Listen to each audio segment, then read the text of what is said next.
आपके लिए कितना आसान या कितना मुश्किल होता है अपने आप को डिटैच करना फ्रॉम द ऑडियंस रिएक्शंस?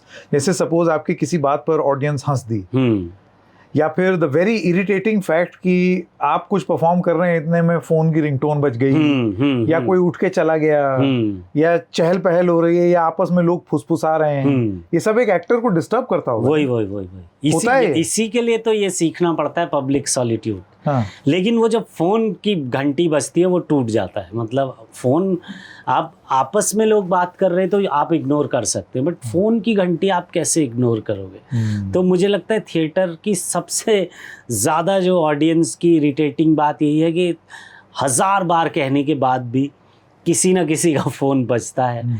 और मतलब नसीर सर ने, तो मैंने एक प्ले में देखा था, नसीर सर ने प्ले रोक दिया। हाँ। किसी की फ़ोन की घंटी बजी, उन्होंने प्ले रोक दिया, बोले कि आप पहले इनको बाहर कीजिए तब आगे नाटक होगा। हाँ, तो मुझे लगता है कि उतना सख्त कदम उठाने पड़ते हैं ताकि ऑडियंस थोड़ा, बिकॉज नाटक क्या है, नाटक सिर्फ एक्टर्स नहीं कर रहे होते, नाटक बनता है एक्टर और ऑडियंस के बीच के शेयर्ड एक्सपीरियंस से। जैसे मैं हमेशा बोलता हूँ कि मैं कह रहा हूँ कि एक हाथी अगर मैंने स्टेज पे बोला, अब वो हाथी ऑडियंस के दिमाग में बनना चाहिए, वो नहीं बनेगा तो ये नाटक कभी हो ही नहीं पाएगा। तो जो मैं शब्द दे रहा हूँ उस शब्द से वो चित्र बनाते ऑडियंस, और वो चित्र तभी खूबसूरत बनेगा जब वो पूरा सुनेंगे और कंसंट्रेशन से सुनेंगे, और तभी वो नाटक होगा, नहीं तो वो बनेगा ही नहीं नाटक। मैं कुछ कह रहा हूँ, मैंने कोई शब्द दिया, आपने वो चित्र बनाया ही नहीं, तो नाटक होगा ही नहीं, कनेक्ट नहीं हुआ ही नहीं नाटक। हाँ, तो इस मायने में आप चाहते हैं कि वो फोर्थ वॉल ब्रेक हो, हाँ, कि लोग उसको अब्सॉर्ब करें।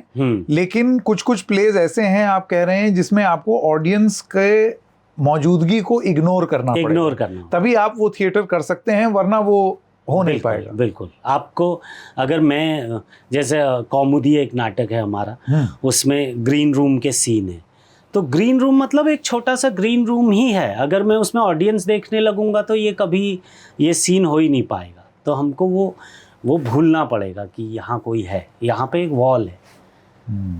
ये है बात। ये आपने नसीर सर वाली बात बड़ी ज़बरदस्त बताई कि वो एक, उनके अंदर भी एक ठसक है कि ये मैंने मान लिया, हाँ, ये मैं मानता हूँ सही है, और बाकी कुछ वेडनेसडे का उनका जो डायलॉग था, ये एक्सेप्टेबल नहीं है ना, वो मना कर देते हैं करने से, और वो उसको कुछ लोग रूड भी मानते हैं। अब ये एक्सट्रीम स्टेप जो है गोपाल दत्त जी, आपको लगता है कि थिएटर करने वाले अफोर्ड कर सकते हैं? यदा कदा तो लोग आते हैं, हाँ, उस पे आप उनको हड़का और दें।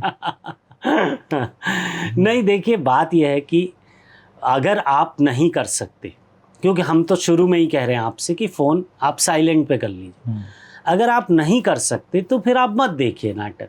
अगर आप 1.5 घंटे या 1 घंटे या 2 घंटे उतनी देर भी आप फ़ोन साइलेंट पे नहीं कर सकते, मत देखो, तो आप मत देखिए।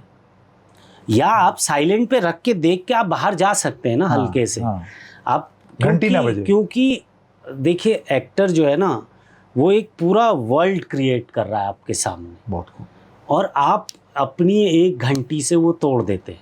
और सिर्फ आप अपने लिए नहीं तोड़ते या एक्टर के लिए नहीं तोड़ते, आप पूरी जनता के लिए तोड़ देते कि मैं आपको एक यात्रा पर ले जा रहा हूँ। हाँ। मैंने बोला कि हम लोग एक हवाई जहाज में हैं और सब लोग हैं, क्योंकि ऑडियंस तो मानने के लिए ही आती है थिएटर में। हाँ। और एक और टर्म है स्टेनिस्लवस्की का, उसको वो बोलते हैं सस्पेंशन ऑफ डिसबिलीफ। ऑडियंस आती है सस्पेंशन ऑफ डिसबिलीफ के साथ कि सब बिलीव करें, डिसबिलीव कुछ है ही नहीं। मैं ये कह रहा हूँ कि ये समंदर है, तो ऑडियंस मानने के लिए आई है कि ये समंदर है।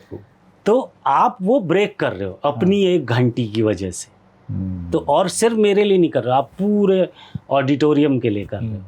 तो इसलिए मुझे लगता है कि, और हड़कानी जैसी बात नहीं है इसमें मतलब ये रिक्वेस्ट ही, हम तो शुरू से रिक्वेस्ट करते हैं, लेकिन फिर भी आप नहीं सुनते और बीच में ब्रेक करते हैं, तो